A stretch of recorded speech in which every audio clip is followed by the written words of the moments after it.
வணக்கம் நேயர்களே, லைக் பண்ணுங்க, பெல் பட்டனை ப்ரெஸ் பண்ணி சப்ஸ்கிரைப் பண்ணுங்க, உங்கள் ஃப்ரெண்ட்ஸ் அண்ட் ரிலேட்டிவ்ஸுக்கு ஷேர் பண்ணுங்க.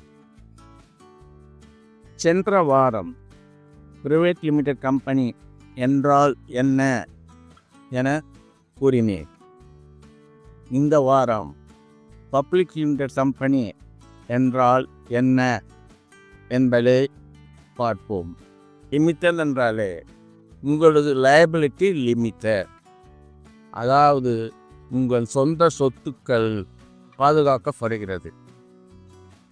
Public limited company incorporation certificate பெறும் வரை இன்னும் ப்ரைவேட் லிமிடெட் கம்பெனி ப்ரொசீஜரோ அதே தான் நம்ம ஃபாலோ பண்ணப்போ. ஃபஸ்ட்டு நேம் அப்ரூவல் 3 பாகமாக இருக்க வேண்டும் என கூறினேன். முதல் பாகம் தங்கள் பெயரையோ கடவுள் பெயரையோ யூனிக்காக ஏதேனொன்று வைத்துக்கொள்ளலாம். இரண்டாவது பாகம் நீங்கள் செய்யும் தொழிலை குறிப்பதாக இருக்க வேண்டும், தொழிலையோ ப்ராடக்டையோ குறிப்பதாக இருக்க வேண்டும். மூன்றாவது பாகம் பப்ளிக் லிமிடெட் கம்பெனியாக இருந்தால் LTD, ப்ரைவேட் கம்பெனியாக இருந்தால் PVT LTD, limited liability partnership வந்தால் LLP என கடைசி பாத சஃபிக்ஸ் என்றார் அதில் குறிப்பிடப்பட வேண்டும். இப்படி நேமை செலக்ட் பண்ணி ரிஜிஸ்டர் ஆஃப் கம்பெனிஸ் இந்த பெயரில் வேறு கம்பெனி இல்லை என ஊர்ஜிதம் செய்து அப்ரூவல் செய்வார்கள். நேம் செலெக்ஷன் அப்ரூவல் ஆன பின் சொன்ன மாதிரி directors digital signature, directors identification number, memorandum of association, articles of association, MOA, AOA தயார் செய்ய வேண்டும். MOA என்றால் ஆப்ஜெக்ட் என கூறினேன். அது என்ன தயாரிக்கப் போகிறது, எங்கு தயாரிக்கப் போகிறார்கள், ரிஜிஸ்டர் கேபிட்டல் எவ்வளவு, ஷேர் வேல்யூ எவ்வளவு, இவையெல்லாம் MOAயில் இருக்கும். ஆர்டிகல்ஸ் ஆஃப் அசோசியேஷனில் எத்தனை டைரக்டர்ஸ், அவங்களுக்கு designation, marketing director, finance director, அப்படி டிசிக்னேட்டட் டைரக்டர்ஸ்க்கு என்னென்ன பணி, அவர்கள் சம்பளம், இவையெல்லாம் ஆர்டிகல்ஸ் ஆஃப் அசோசியேஷனில் குறிப்பிட வேண்டும். ஸோ இவை அனைத்தும் தயார் செய்து உங்கள் நிறுவனத்தின் register office proof, rental agreement, eligible எல்லாம் ரிஜிஸ்டர் ஆஃப் கம்பெனிஸ் ROCயில் ஒப்படைத்து இன்கார்பரேஷன் சர்டிஃபிகேட் பெற வேண்டும், அதாவது permission of starting a company. Private limited கம்பெனியில் மினிமம் ஷேர் ஹோல்டர்ஸ் 2 பேர், maximum share holders 200 members. Public limited கம்பெனியில் minimum share holders 7 members, maximum share holders unlimited. Public limited. Private limited கம்பெனியில் issued capital should be 1 lakh. Public limited கம்பெனியில் issued capital 5 lakhs. Private limited கம்பெனியில் minimum directors 2, maximum 15. Public limited கம்பெனியில் minimum directors 3, maximum 10. Private limited கம்பெனியில் ஷேர்ஸை advertisement பண்ணியும் publicity பண்ணியும் விற்கக்கூடாது, விற்க முடியாது. ஓகே. பப்ளிக் லிமிடெட் கம்பெனியில் உங்கள் ஷேர்ஸை விற்க நீங்கள் அட்வர்டைஸ் பண்ணியோ பப்ளிசிட்டி பண்ணியோ உங்கள் ஷேர்ஸை த்ரூ ஸ்டாக் எக்ஸ்சேஞ்ச் விற்கலாம்.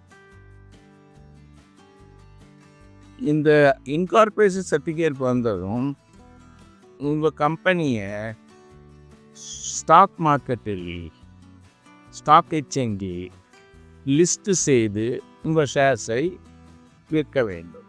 ஒரு ப்ரைவேட் லிமிட்டடாக ஆரம்பிப்பதா பப்ளிக் லிமிட்டடாக ஆரம்பிப்பதா முடிவு பண்ண காரணம், உங்களுக்கு தேவைப்படும் கேபிட்டல், ஒரு ப்ராஜெக்ட் தேவைப்படும் கேபிட்டலை பொறுத்து எல்எல்பி ஆரம்பிக்க போகிறீங்களோ, ப்ரைவேட் லிமிடெட் ஆரம்பிக்க போகிறீங்களா, பப்ளிக் லிமிடெட் ஆரம்பிக்க போகிறீங்களா என்று முடிவு செய்ய வேண்டும்.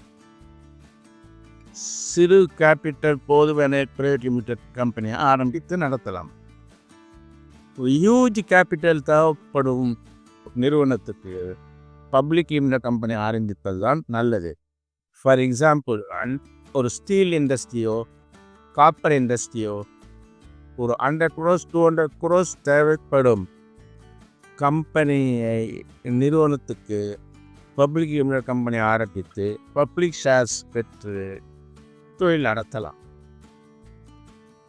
அனுபவமுள்ள தொழில் நிபுணர்கள் லைக் டாட்டா பிர்லா ஆரம்பிக்கும் பொழுது அவர்களது ஷேர்ஸ் உடனடியாக மிக எளிதில் வெற்றிவிடும். காரணம், அவர்கள் ஆரம்பிக்கும் தொழில் ஃபெயிலியர் ஆகாது என்கிற மக்களின் நம்பிக்கையினால் அந்த ஷேர்ஸ் விட்டுடும். இது மாதிரி தொழில் ஆரம்பிப்பவர்களை ப்ரொமோட்டர்ஸ் என்பார்கள். ஸோ தொழிலை பப்ளிக் லிமிடெட் கம்பெனி ஆரம்பிப்பவர்களை ப்ரொமோட்டர்ஸ் என கூறுவார்கள். இந்த லிமிடெட் கம்பெனியினுடைய ஓனர்ஸ் யாரெனில் ஷேர் ஹோல்டர்ஸ். ஷேர் ஹோல்டர்ஸ் தான் owners of the company. Directors with shares without shares இருக்கலாம். இந்த மூணுமே limited company, public limited company, private limited company, liability limited partnership, separate entity, separate legal entity என்ற தொற்றுக்கள். நிறுவனம் தனி, ஓனர்ஸ் தனி. அதனால் ஷேர் ஹோல்டர்ஸ் இறந்தாலும் நிறுவனம் தொடர்ந்து நடைபெறும். Shareholders are eligible to get profit sharing. Profit sharing என்பது மேனேஜர் பாடி மீட்டிங்கில் டிவிடெண்ட் என டிக்ளேர் பண்ணி ஷேர் ஹோல்டர்ஸுக்கு அளிப்பார்கள். ஷேர் ஹோல்டர்ஸ்க்கு பப்ளிக் கம்பெனியில் ஒரு ஷேர் ஒரு ஓட்டு. ஸோ 51%, more than 51% ஷேர்ஸ் வைத்திருப்பவர்கள் இந்த குடும்பத்தார் தான் அந்த கம்பெனியை நிர்வகிப்பார்கள், நடத்துவார்கள். கவர்மெண்ட் கம்பெனிஸ் கூட சிலது உண்டு நான் ப்ராஃபிட் மோட்டிவில். ஸோ அதுலேயும் government will have more than 50% shares. Example, LIC. Shareholders can appoint the directors in the tender body.